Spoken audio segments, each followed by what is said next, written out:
So we're looking at graphing functions using transformations of functions. We've looked at library of functions, functions that you should be familiar with the graphs look like. And then we started on transformations of functions last week. We talked about vertical shifts.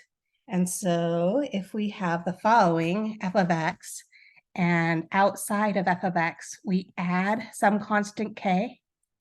If k was greater than 0, this shifted f of x up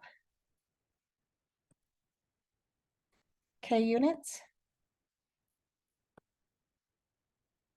So that was just affecting the y value of your point. If you were adding a negative number or subtracting a number, this shifted f of x down k units. We then talked about horizontal shifts. Horizontal shifts is if you're adding or subtracting a number inside of the function. So for instance, if we had x plus k in here, so we were plugging in x plus k wherever we saw an x in our original function. If k was greater than 0, this would actually shifted it to the left, kind of opposite of what you would think. So this shifts f of x to the left k units. And if our constant was less than 0, so k, our x minus a number, this would shift f of x to the right k units.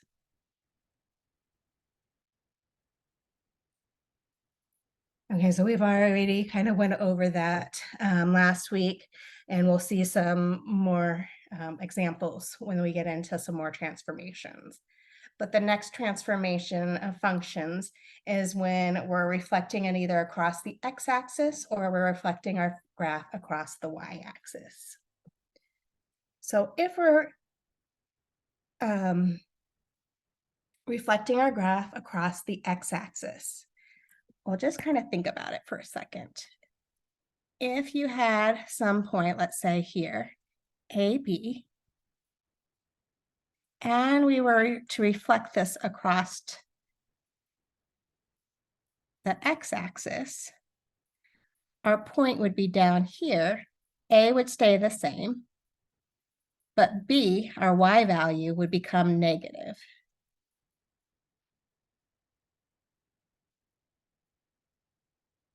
So the following says, when a function f is multiplied by -1, the graph of our new function, y equals negative f of x, is a reflection about the x-axis of the graph of the function f.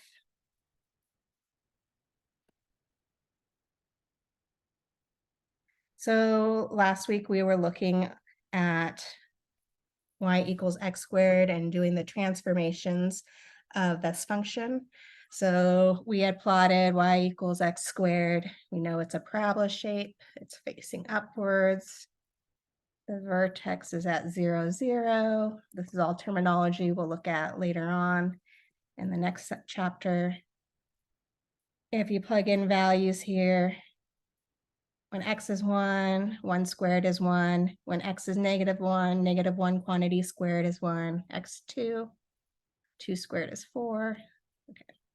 -2, +4. Okay, so we have this graph here of f of x equals x squared. So if we were looking at negative of our function, so negative y, I would be multiplying this by negative is equal to negative x squared. So again, it's just changing the points. If I have xy was a point on y equals x squared, then to get my new point, if it was y is equal to negative x squared, I'm just changing the sign of my y value.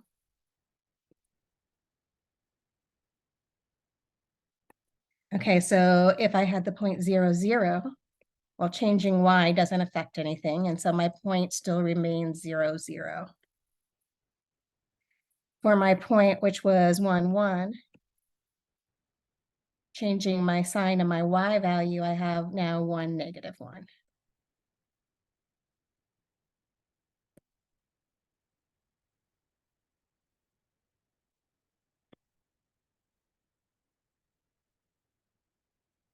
And then if I looked at my point negative 1, 1, changing my y value, keeping x the same, I have negative 1, negative 1.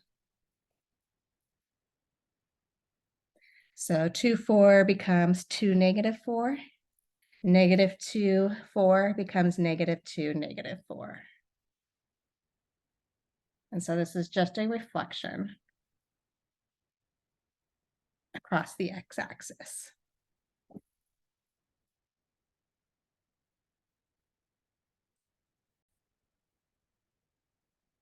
So now let's look at what happens if we're reflecting our function across the y-axis.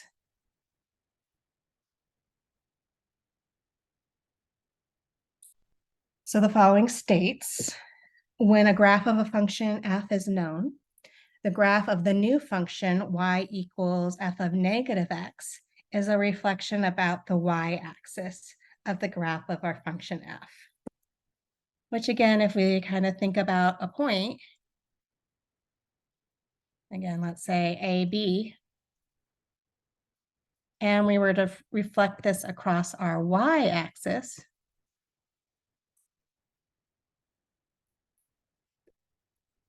our y value is going to stay the same, but our x value changes sign and it's now negative AB. So this would be an example reflected across the y-axis. So if xy, another way to state this is if xy is a point on f of x, and then if we were to graph f of negative x, then negative x positive y is also a point. So reflections across the y-axis.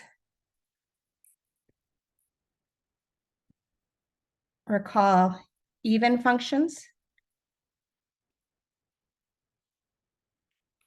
We talked about a little bit earlier in this course. We said a function f of x is even if you could plug in negative x wherever you saw an x and you got back your original function f of x.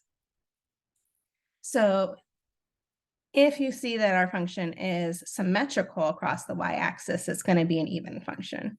If we're given a function f of x and then we want to reflect it across the y-axis, doesn't mean necessarily it's even.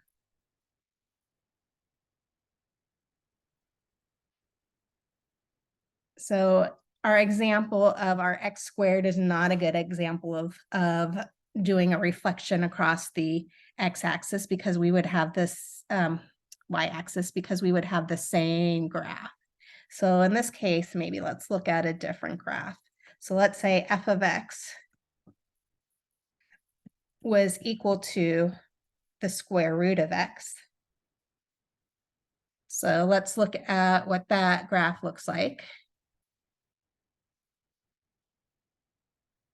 So if I plug in 0 for x, square root of 0 gives me 0. If I plug in 1 for x, square root of 1 is 1. So I have a point at 1, 1. I'm going to choose numbers that I know are perfect squares. So if I plug in 4 for x, square root of 4 is 2. So my y value there would be 2. So this would be what our graph of f of x is equal to the square root of x looks like. But now if it wanted us to graph f of negative x, so technically I'm going into my function f of x, and wherever I see an x, I'm going to replace it with negative x. So this would be the square root of negative x. Well, knowing that my rules about reflections across the y-axis, I know that just my X values are changing and my Y values are staying the same. And so if we had a point f of x, xy, we know our new point, again, is going to become negative x, y. So 0, 0, changing the sign of my x values remains 0, 0. My point 1, 1, changing my y value now becomes negative 1, 1.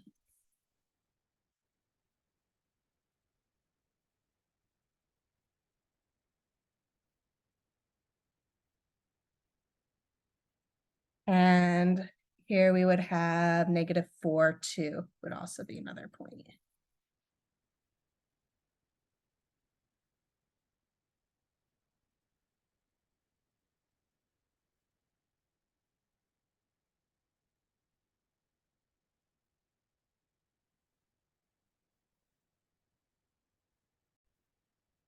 So let's look at another rule for transformations. This is called a vertical compression or a vertical stretch. So this is if we're multiplying our function outside the function by some constant, let's say a.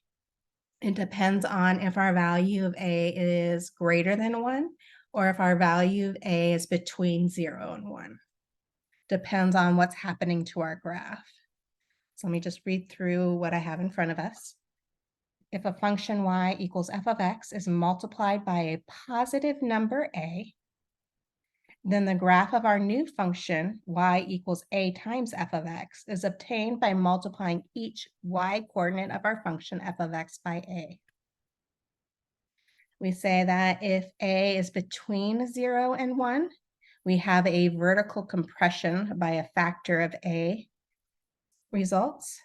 And if a is greater than 1, it's a vertical stretch by a factor of a results. So let's go back to f of x equals x squared. And then let's look at an example where we have a value of a, which is between 0 and 1, and a value of a, which is bigger than 1.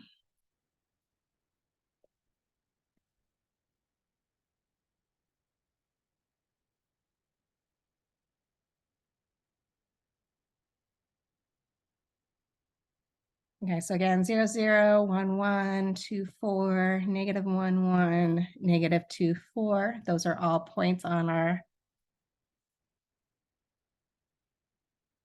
f of x equals x squared.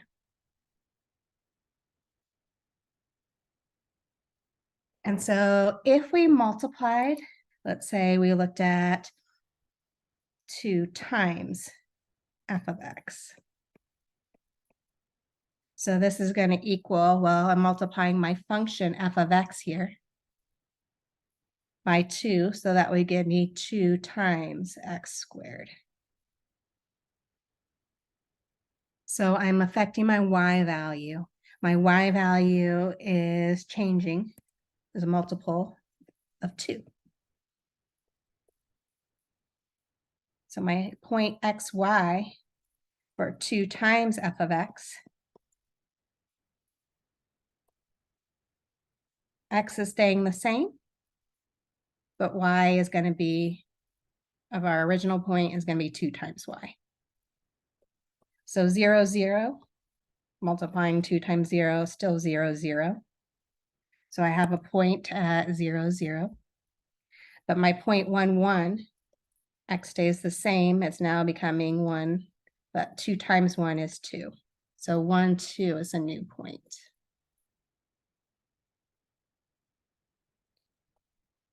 Negative 1, 1 is now negative 1, 2.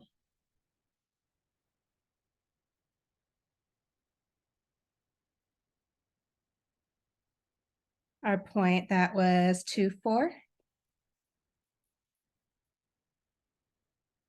is now 2, and then 4 times 2 is 8. So 2, 8.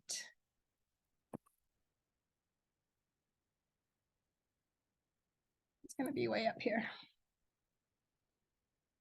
So 2, 8 up here. And then negative 2, 8.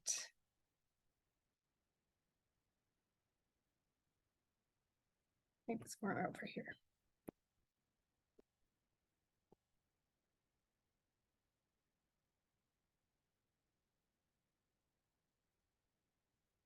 So notice that we're kind of taking this parabola and we're stretching it upwards so it's skinnier. So that would be called a vertical stretch. So if I was to compress it, kind of making it wider, taking this parabola, compressing it, making it wider, that would be happening if our function was multiplied by a number between 0 and 1. So if we, for instance, said, let's look at 1/2 times f of x.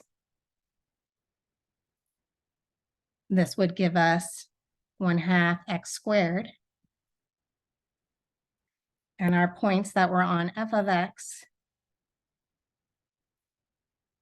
to get the points on 1/2 f of x, you're just multiplying your y value by 1/2.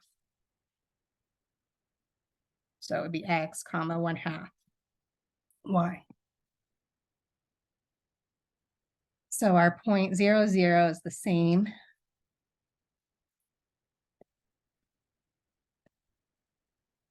But 1, 1 is now, x is the same, but y, 1 times 1/2 is 1/2. So now I have a point at 1, 1/2. Negative 1, 1/2.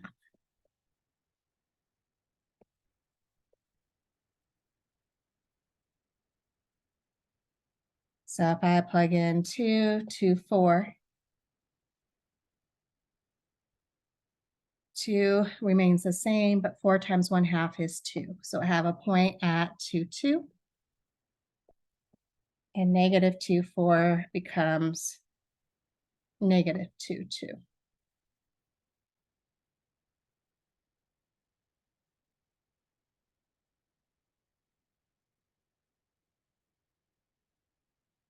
So we're compressing this.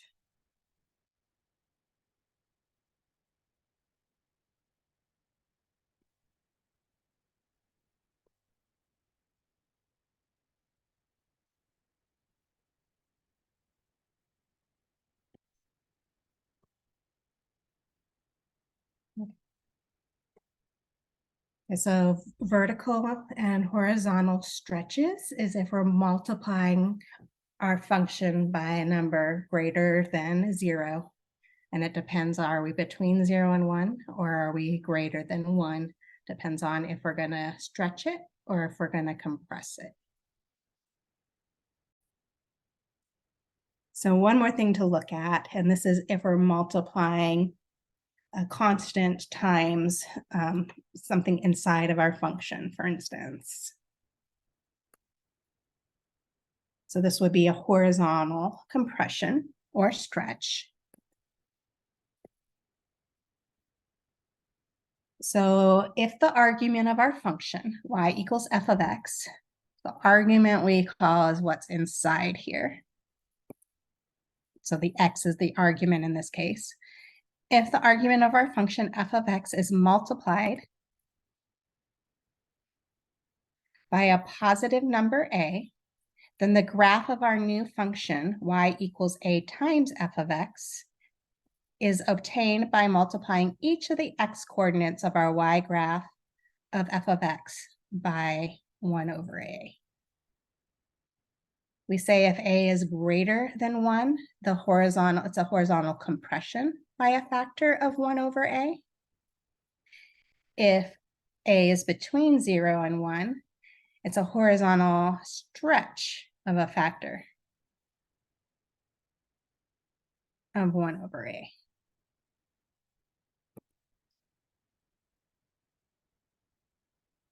So again, let's just go back to our parabola, f of x equals x squared.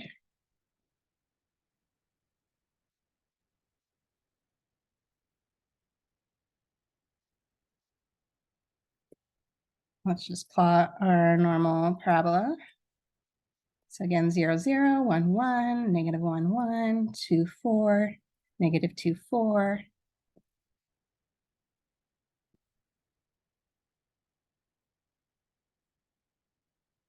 So if we wanted to look at f of 1/2 times x,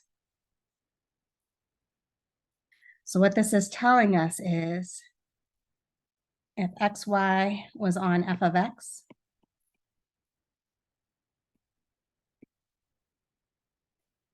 then our new point, it's telling us to look at 1 divided by what we have here. Our a value in this case is 1/2.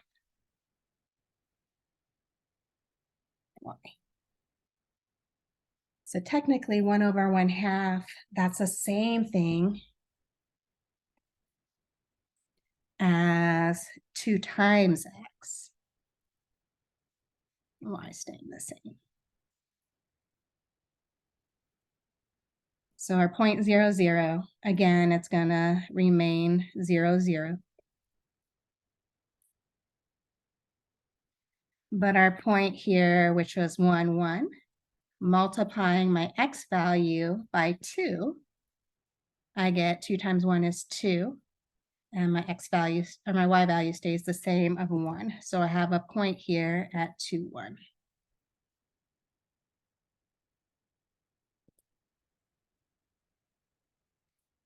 So my point negative 1, 1, multiplying my x value by 2, I get back negative 2. Y stays the same of 1. So negative 2, 1.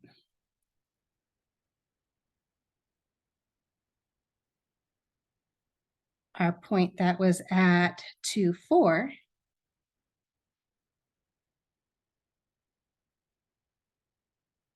well, if I multiply x by 2, I get back 4.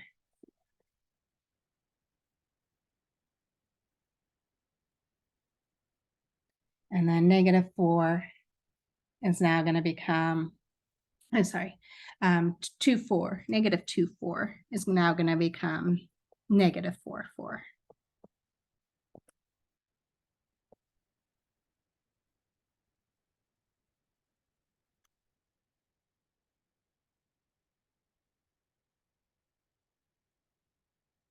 So horizontal, our x-axis is on the horizontal line.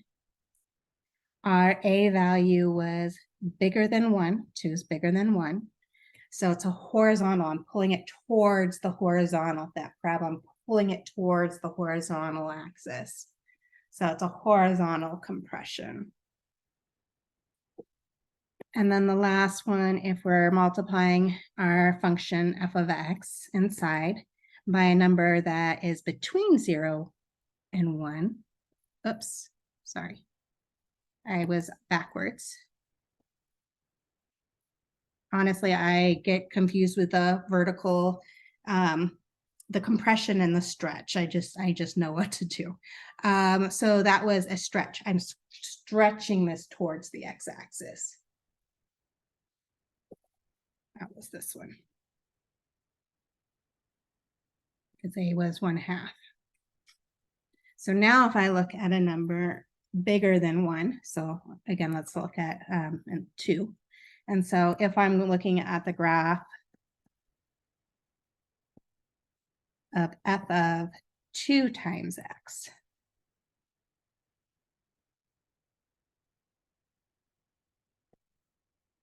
so this is telling me I'm going to multiply by 1 over a. So 1 over a, which is 2 times x. And then y is going to stay the same. So 0, 0 still remains 0, 0. 1, 1 though, if I multiply 1 by 1/2, I get back 1/2, 1. Negative 1, 1. I get back negative 1/2, 1.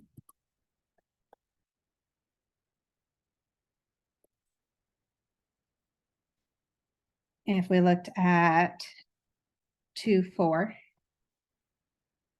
multiplying 2 by 1/2, I get back -1. Sorry. Multiplying 2 by 1/2 is not -1. I'm looking above. Multiplying 2 by 1/2 is 1, and y stays the same, 4. And then the last one, -2, 4.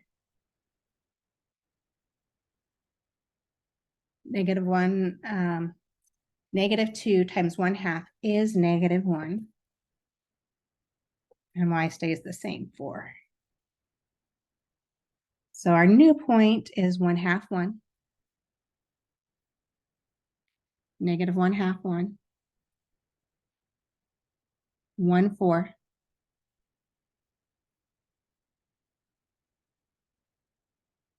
and -1, 4.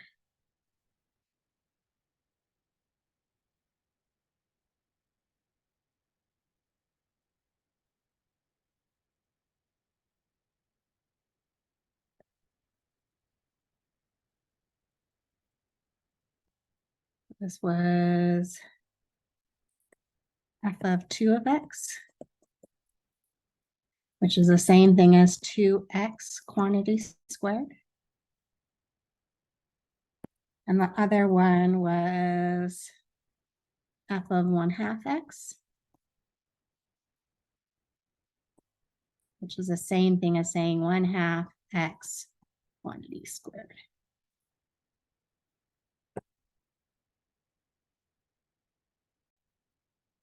Okay, so let's look at an example. It's given us what it wants us to do to our function. Let's say that f of x is equal to the square root of x. And it's asking us to find the function that is finally graphed after each of the following transformations that are applied to f of x equals the square root of x in the order that it's stated. So if we want to reflect it across the x-axis. So if we wanted to take something and reflect it across the x-axis, and I kind of think to myself, okay, what am I doing? Am I changing my x value or if I'm changing my y value? And I'm actually changing my y value here. And so if I reflect this across the x-axis, this is looking like negative f of x, which would equal negative square root of x. So let's first look at the square root of x and graphing that function. And so 0, 0 is a point, 1, 1 was a point, and then we have a point at x is 4, y is 2.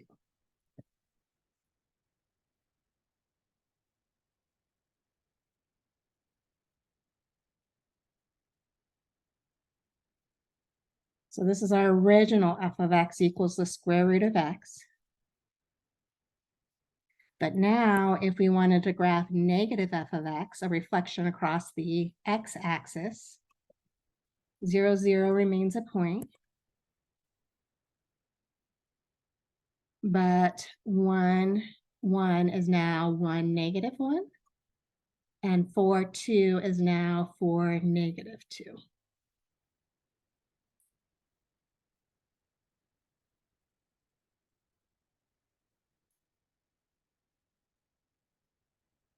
So the next part asks us to shift what we just had to the right 3 units. So I know if I'm moving to the right or the left horizontally, then I'm going to add or subtract inside my function. And so far we're looking at negative f of, so to the right 3, it's actually opposite. So if I'm going to have to subtract 3. So I'm going to look at x minus 3 in here.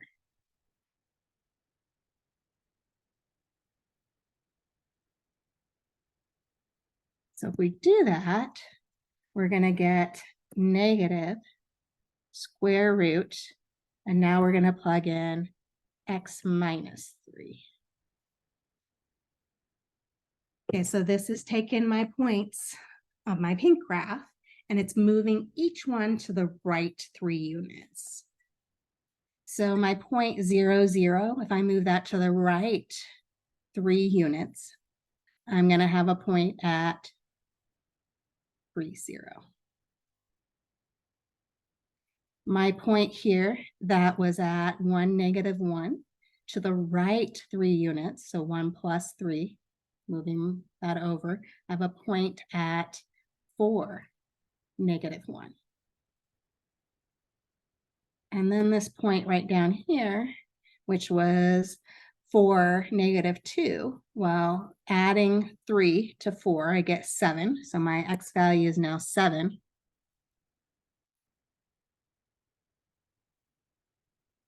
And my y value is remaining the same of negative 2. So my graph would look like the following.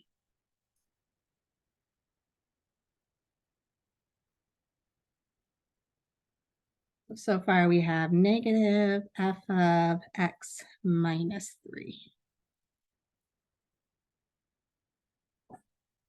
Which is the same thing as negative square root of x minus 3.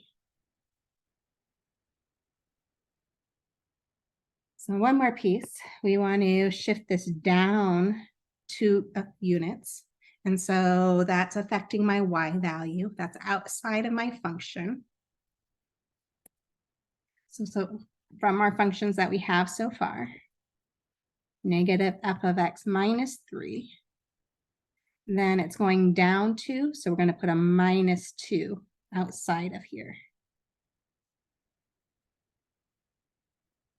So our new graph is going to be negative square root x minus 3, and then outside of the square root is minus 2. So our point here, 0, 0, shifting that down 2 is now at 0, negative 2.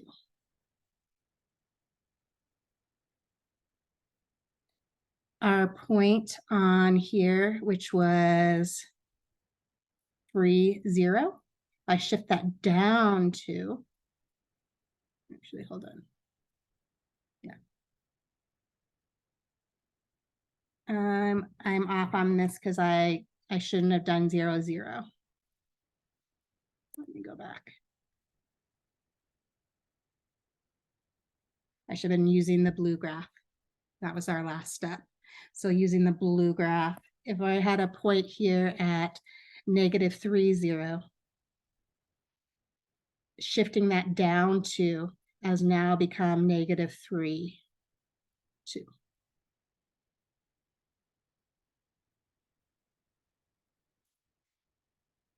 Our point over here, what do we have? I should have wrote down my points. We had a point over here. What was that? That was 7, negative 2. So 7, negative 2, that if I shift it down to is now going to become 7, negative 4.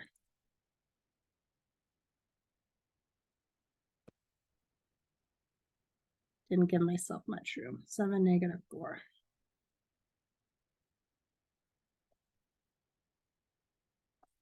So it's going to be the same general shape like this. So this is the graph of negative f of x minus 3, minus 2.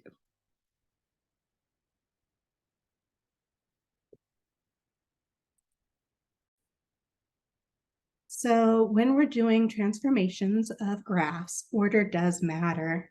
And so the first thing that we want to do when we're looking at a function and we're trying to look at, can we use sequences of transformations to graph one of our functions from the library of functions? The first thing that you want to do is start with the parentheses. So we're looking for any horizontal shifts. We're going to look at any multiplication. So are we doing any stretch or compression inside or outside of our function? Then we want to look at any reflections. So f of negative x or negative f of x would give us a reflection. And then the last thing that we want to do is our vertical shift.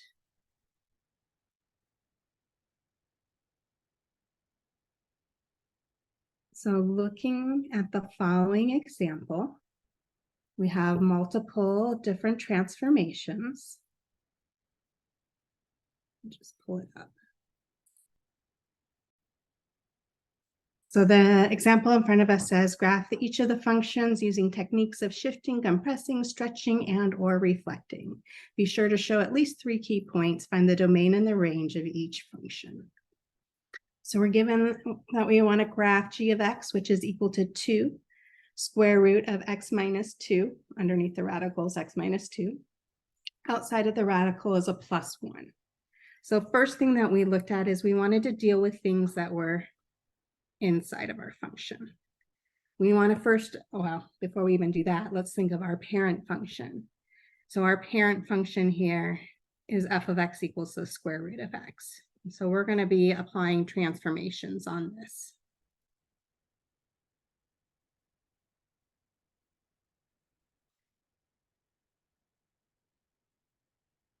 So our original function, we have a point at 0, 0. If I look at 1, square root of 1 is 1. Square root of 4 is 2.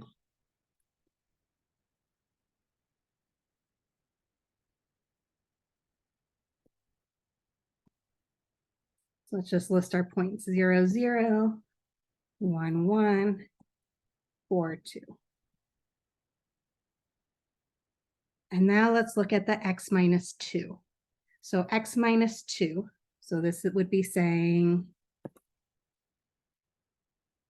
f of x minus 2. And I know that this minus 2, this shifts our graph of f of x opposite, so it shifts it to the right 2 units.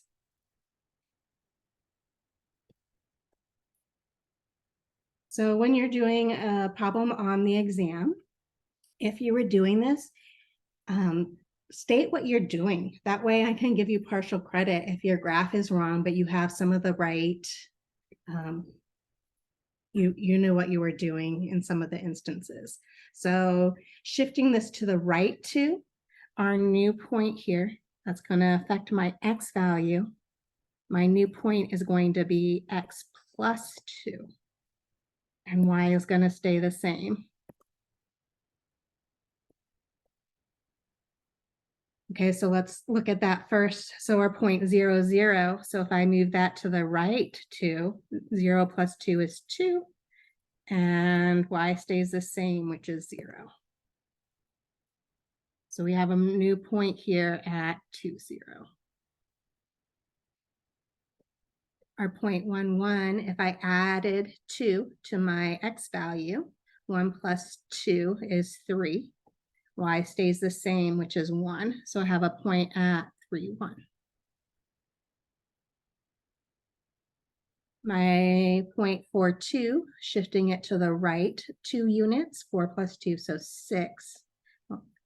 2 would be my new point.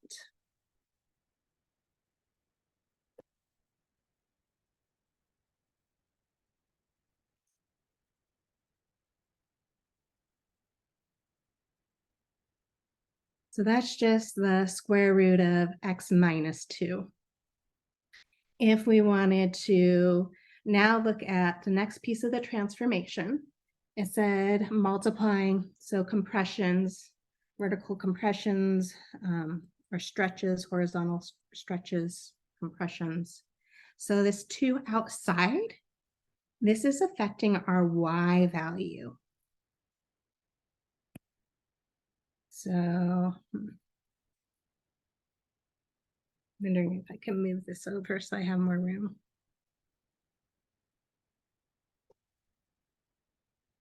I'm going to put it down below.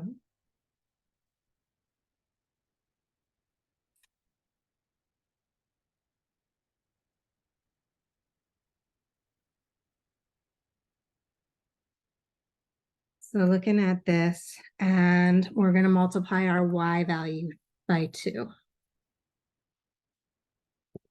So from here,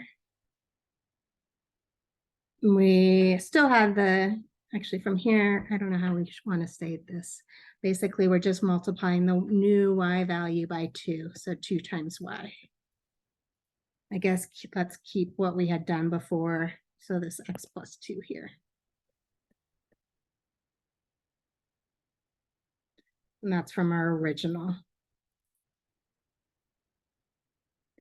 So our point that was 2, 0. I'm only changing my y value 2 times 0, which is 0. So I still stretching it. I still have a point at 2, 0. My 0.31, well, multiplying my y value by 2, I get 3, 2.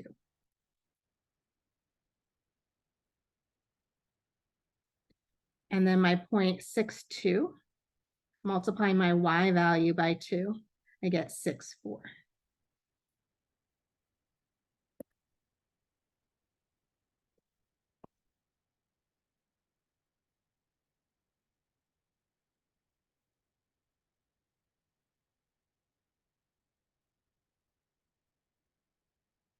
So I get the screen graphed in here. And then the last piece is this plus 1. So we're going to shift this up 1.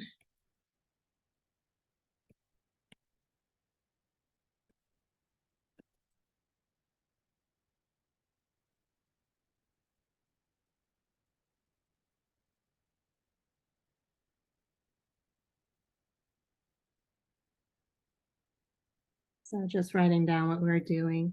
So that 2 was a stretch vertically by 2. The plus 1 is going to shift us up 1. And so our new point, x is going to stay the same, x plus 2. Our new y value, though, is the 2y. And then we're going to add 1 to the y value.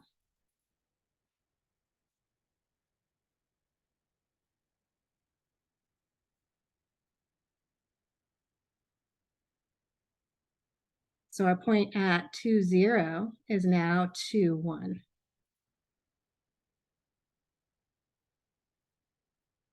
Our point at 3, 2 is now 2 plus 1, so 3, 3. Our point at 6, 4 is going to become 6, 5.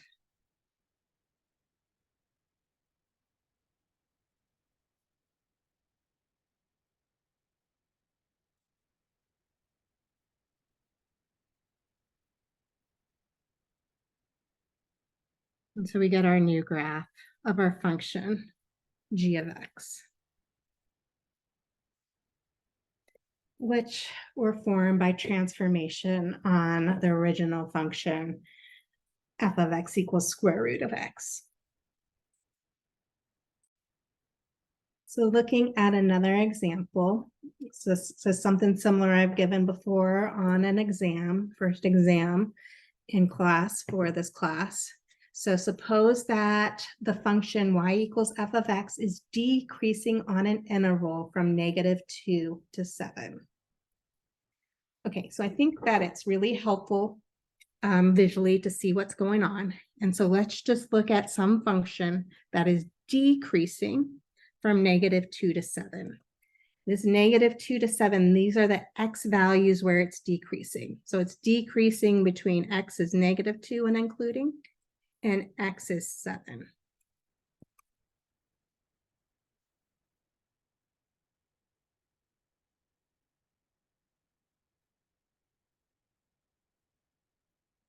So if it's decreasing from -2 to 7, I know that it's going down left to right from -2 to 7. So I'm just going to make anything. I mean, there's an infinite number of ways I could draw something decreasing on that interval. But let's say we did something that looks like this. Oops.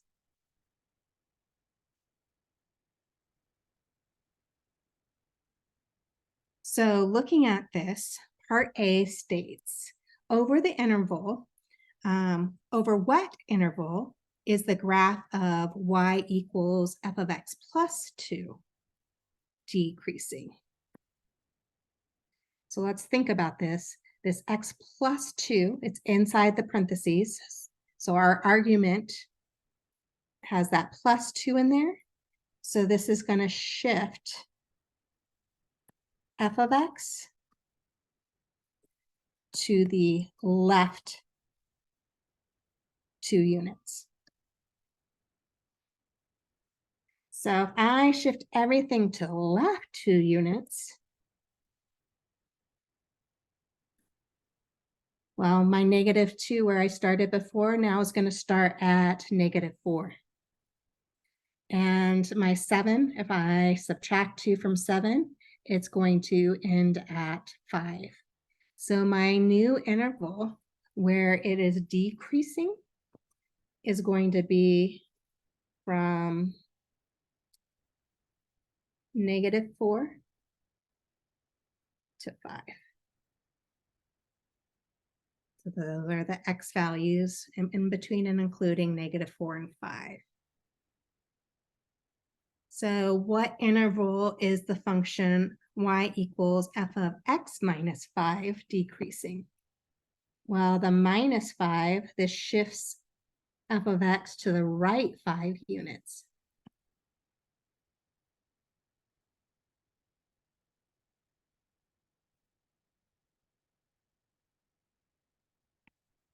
So my point here that was starting at -2, if I go to the right 5 units, so that's going to be -2 plus 5.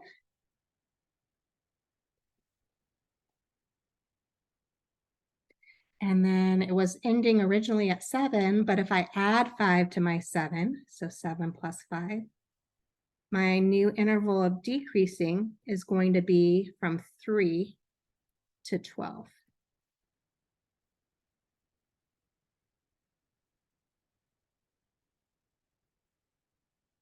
The next question asks us, is the graph of y equals negative f of x increasing, decreasing, or neither on the interval from -2 to 7? So this negative in front, this reflects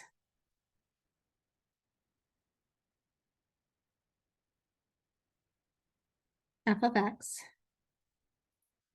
It's changing my y value, so it reflects f of x across the x-axis.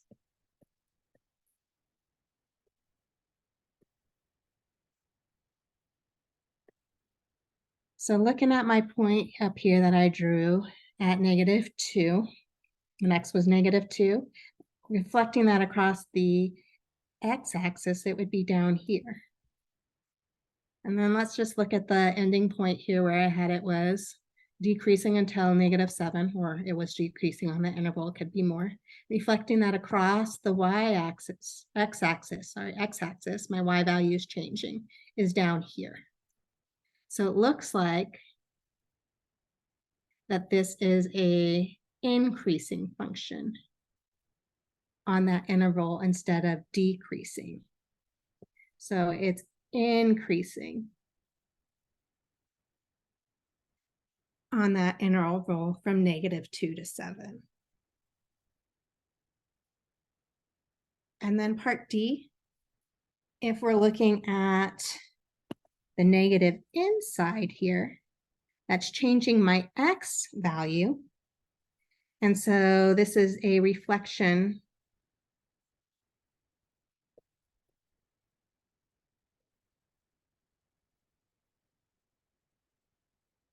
across the y-axis.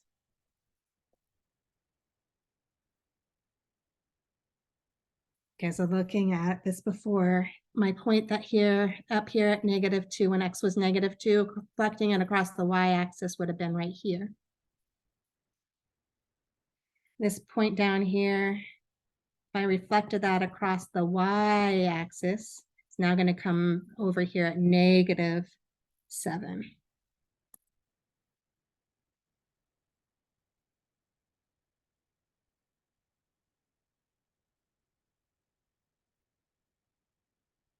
So that's going to be over here.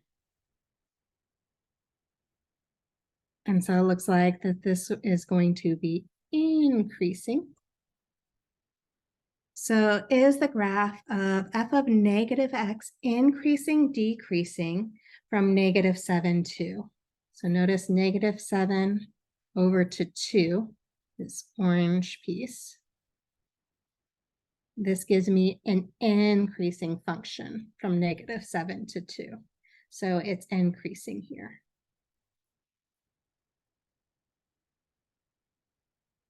So I think it really helps if you first kind of give an example of it, what it's asking or telling us first about the original function, and then think about what's happening with the transformations, and then would it be increasing or decreasing there.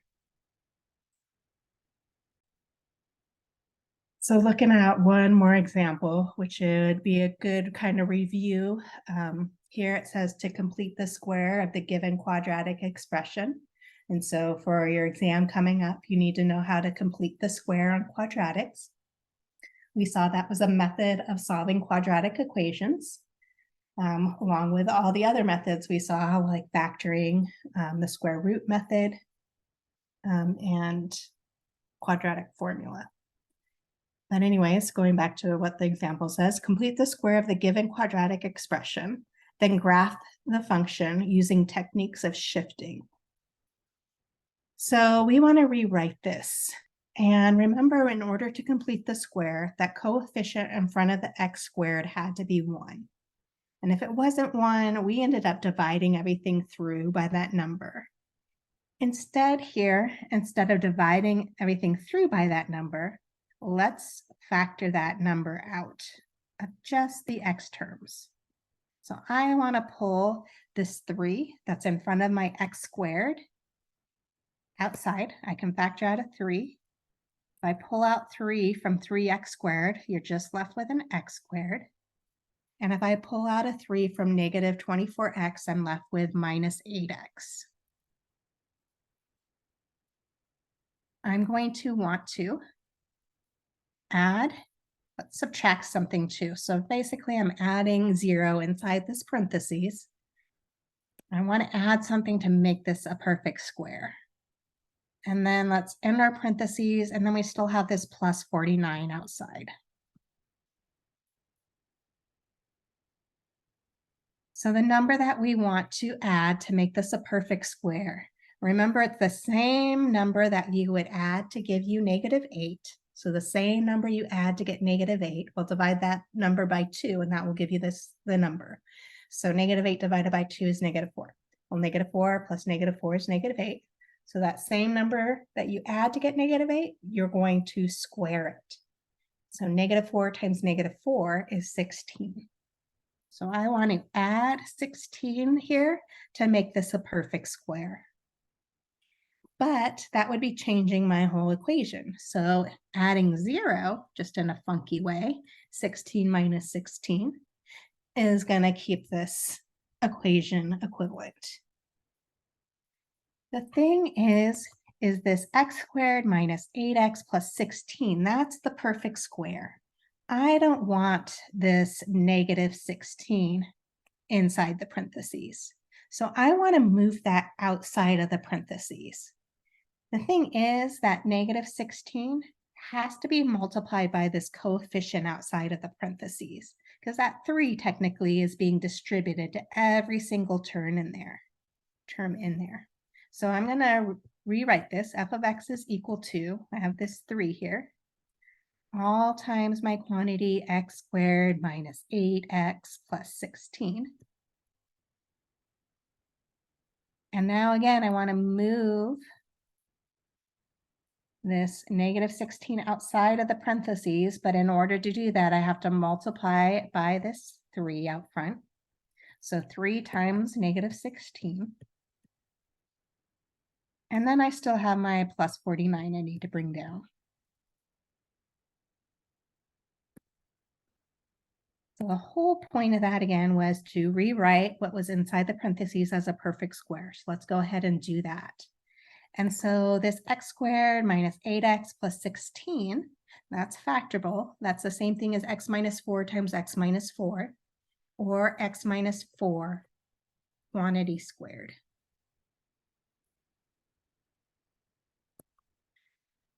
Okay, so then we have 3 times negative 16 outside of there. And so 3 times negative 16, that gives me minus 48. And then I have this plus 49. So f of x is equal to 3 times x minus 4 quantity squared, and then negative 48 plus 49 gives us plus 1 outside. And so we just completed the square, and we just rewrote f of x in a different form.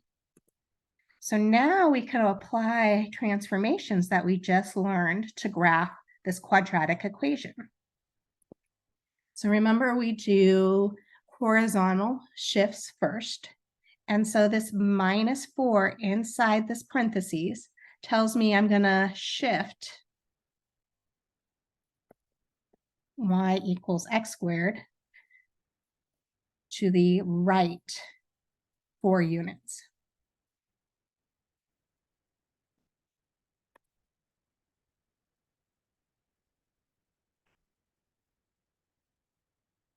So if we have, let's say, g of x equals x squared, our point xy, changing it to g of x minus 4,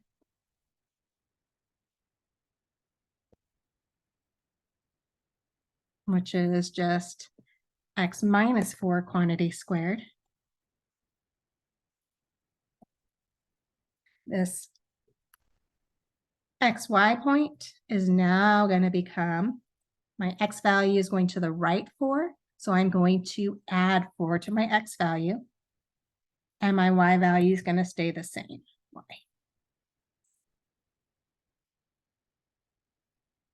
This 3 outside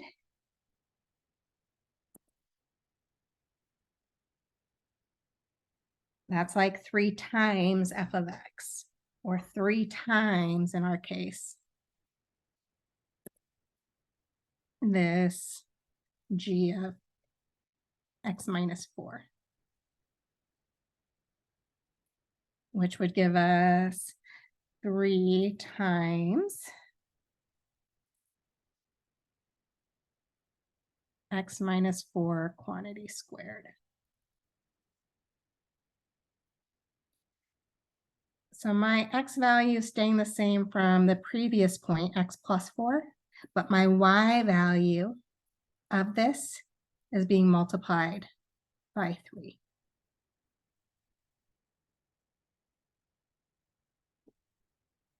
And then one more transformation, vertical shifts are last.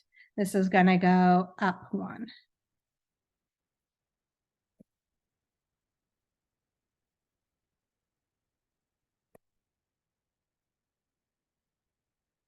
So we're going to have our new point is going to be x plus 4, 3y plus 1. So we can think of points that we knew on 0, 0. If we apply this formula to this, this should give us our new point. So our new point here is going to be 0 plus 4 is 4. So that's our x value. 3 times 0, our y value is 0. 3 times 0 is 0, plus 1 is 1. So our new vertex here is 4, 1.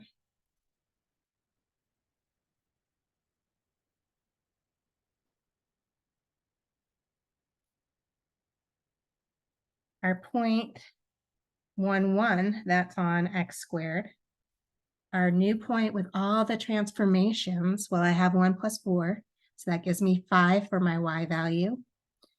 And then my y value for the original was 1, so 3 times 1 is 3, plus the 1 outside, that gives me 4. So I have a point here at 5, 4.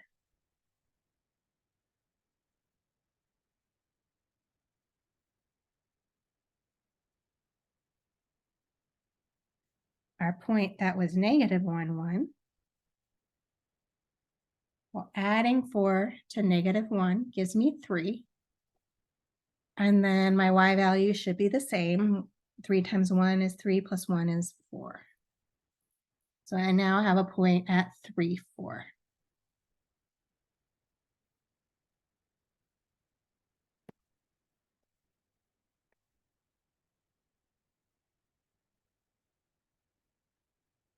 So 3, 4. And then we had a point at 2, 4 for x squared. But that new point, 2 plus 4, so 6 is going to be my x value. And my new y value is 3 times 4, which is 12, plus 1 is 13. So 6, 13.